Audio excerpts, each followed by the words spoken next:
اعوذ بالله من الشیطان الرجیم بسم الله الرحمن الرحیم. محترم ورونو خویندو، ډاکټر آصف یو ځل بیا تاسو سره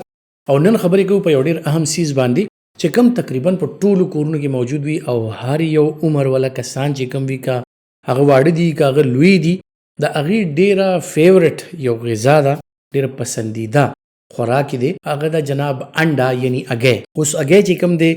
دا یو دومره زبردست غذا ده، یو دومره زبردست خوراک دی چې که دا تاسو کوئ نو د هر یو عمر لحاظ سره ستاسو په بدن کې چې کم ضرورتونه وي یا کم ستاسو د بدن دغه کمیانې راغلي وي، خامیانې په بدن کې راغلي وي، د صحت حوالې سره کم څیزونه تاسو ته پکار نو دې کې ډېر زیات هغه اجزا موجود دي، هغه نیوټرینټس موجود دي چې تاسو ته ملاویږي. فرض وکړو چې یو ماشوم دی، نو اکثر که تاسو کتلی وي کم ماشومان چې ډېر زیات بیماریږي یا ډېر زیات کمزوري وي، نو هغې اکثر لا زمونږ د مشران به چې کوم یا څه نو ویل به ډېره دې له اګی ورکوئ، انډې ورکوئ خوراک کې، نو دا ماشومان به ښه وي. او واقعي چې د ماشومانو صحت چې کوم دی نو دې سره ښه شي. ښه ولې شي؟ چې دا یو ډېر زود هضم غذا ده، ډېر زر دا هضم شي، هاضمه ډېره ښه ورسره. او هغې نه علاوه په دې کې چې کوم څیزونه دي، خصوصا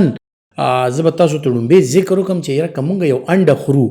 اګی خورو، نو په هغې کې مونږ ته څه ملاویږي؟ د ټولو نه اول په هغې کې پروټینز او امینو اسیډز. نو پروټینز پکې په دومره مقدار کې دي چې هغه ښه ټیک ټاک مقدار کې لکه زمونږ د خوراک د یو ټایم یا دوه ټایمه سره د هغه زمونږ د پروټین چې کومه ضروریات دي د ورځې نو پوره کېږي که مونږ د انډې یا د اګی استعمال کوو په خپل خوراک کې. بیا که تاسو وګورئ دې کې وایټامین اے،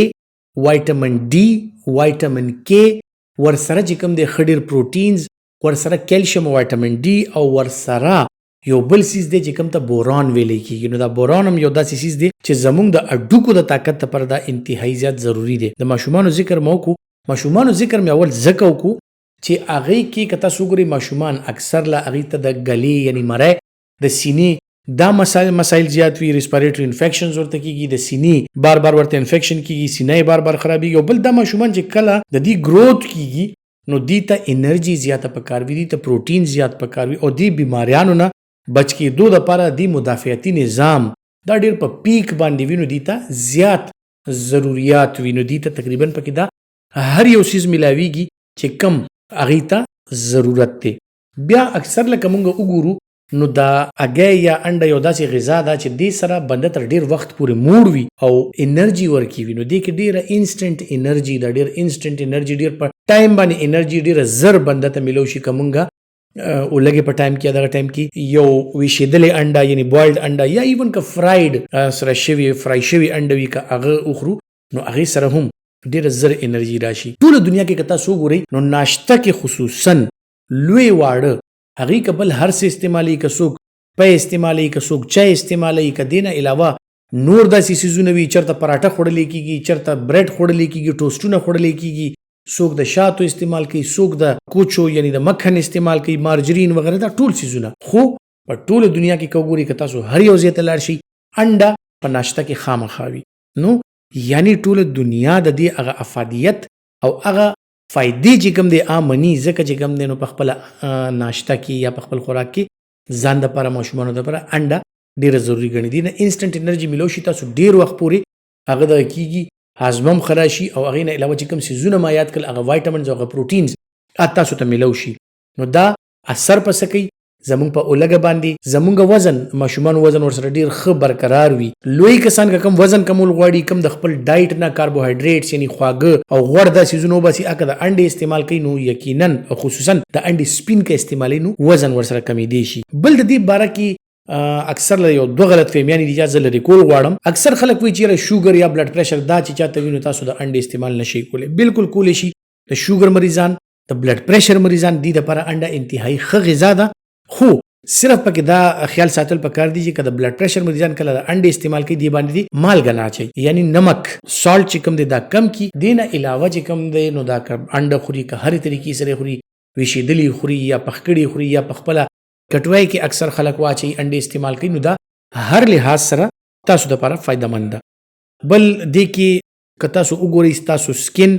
ستاسو د سکن فرشنس، د سترګو چې کوم دغه دی هغې دپاره پکې وایټامین اے ډېر زیات دی. دغسې زموږ د اعصابو دپاره پکې چې کوم دی نو ډېر څیزونه دي، وایټامین سی پکې شته، وایټامین کې پکې شته، تازه وینه جوړېدو دپاره مختلف دې کې څیزونه شته. خو خصوصا د مدافعتي نظام او خصوصا د اډوکو لپاره د جوړونو لپاره د پټو لپاره دی کې بوران دي چې کم اډوکې مضبوطی او هغه خلک چې چاته د پټو کمزورتیا وي د اډوکو مسایل وي نو دغه خلک که د انډې استعمال کوي نو هغې یقیني طور باندې چې کم دی خپل دغه د اډوکو د پټو کمزورتیا او دې څیزونو نه اوسګارېدی شي دې نه خلاصېدی شي نو که تاسو خپل خوراک کې دا استعمال کوئ یقیني طور تاسو به ډېر فایده کیږي د دې استعمال په کومو طریقو کیدی شي خپله کټوۍ کې اچولی شي